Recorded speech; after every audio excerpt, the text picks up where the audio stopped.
राधे राधे प्यारे भक्तों, स्वागत है आपका राघव दृष्टि के एकमात्र व आधिकारिक यूट्यूब चैनल पर। प्यारे भक्तों, आज हम तिलकुंद चतुर्थी या तिल चतुर्थी या वरद विनायक चतुर्थी की कथा का श्रवण करेंगे। लेकिन उससे पहले इस बात को जान ले कि इस संसार में जो कुछ भी होता है वह उस परमपिता परमेश्वर की इच्छा से ही होता है। आपका ये वीडियो देखना या इसका श्रवण करना भी शायद उन परमेश्वर की ही इच्छा है। इसलिए इस कथा को अधूरा छोड़कर उन्हें रुष्ट न करें, बल्कि इसे पूरा श्रवण करें और उनकी इच्छा का खुशी से पालन करें। इस दिन को भगवान गणेश जी का जन्मदिन भी माना जाता है, इसलिए आप कमेंट में हैप्पी बर्थडे बप्पा जरूर लिखें। तो आइए शुरू करते हैं। तिल चौथ के व्रत की विधि।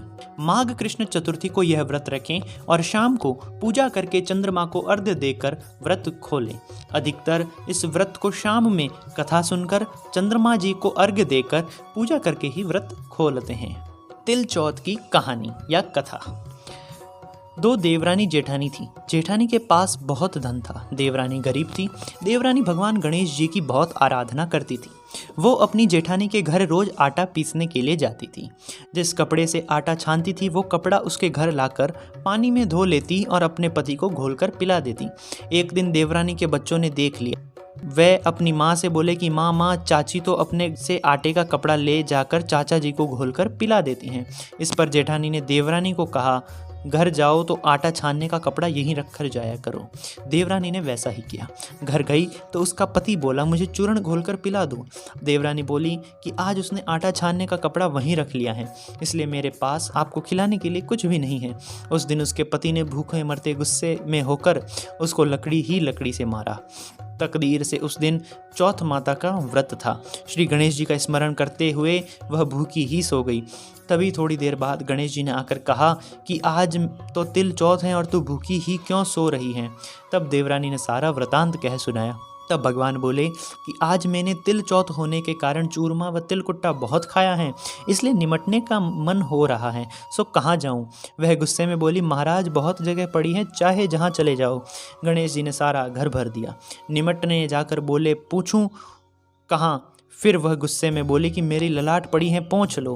गणेश जी पहुँच कर चले गए। थोड़ी देर बाद उसने उठकर देखा तो सारा घर हीरे मोती से जगमगा रहा था। सारा सिर भी सोने की आभा से चमक रहा था। धन को बटोरने में देर हो गई, इसलिए जेठानी की नहीं जा सकी। जेठानी ने अपने बच्चों को चाची के घर देखने के लिए भेजा कि चाची क्यों नहीं आई है। बच्चों ने आकर देखा तो वहाँ हीरे मोती के ढेर लगा था।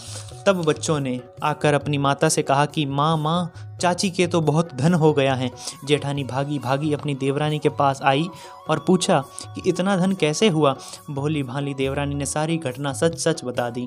इतना सुनकर जेठानी अपने घर आई और अपने पति से बोली, मुझे लकड़ी ही लकड़ी से मारो। देवरानी को देवर जी ने बहुत मारा, इसलिए उसके बहुत धन हो गया। उसका पति बोला, तू धन की भूखी क्यों मार खाती हैं।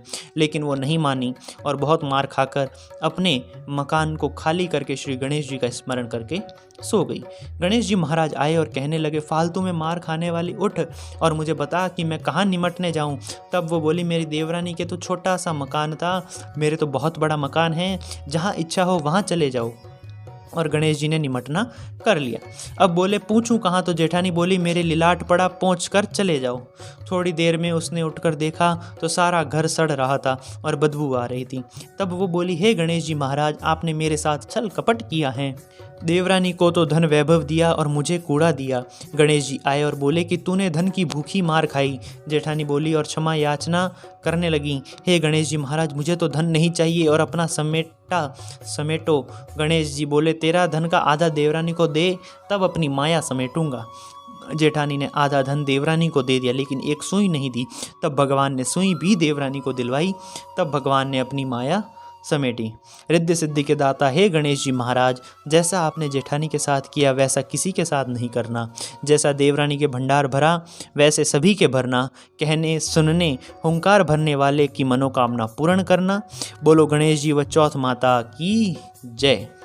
अर्घ देते समय बोलने का दोहा। किसी भी चौथ के व्रतवास में चंद्रमा को अर्घ देते समय बोले, चांदा हेलो उगियो, हरिया बांस कटाए, साजन उबा बारणे, आखा पाती लाए, सोना की सी सांकड़ गले, मोत्यारो हार, तिलकुंद चौथ का चांद ने, अर्घ देवता जीवो वीर भरतार। धन्यवाद। कथा संपन्न होती हैं। आप सभी को जय श्री कृष्ण व राधे राधे।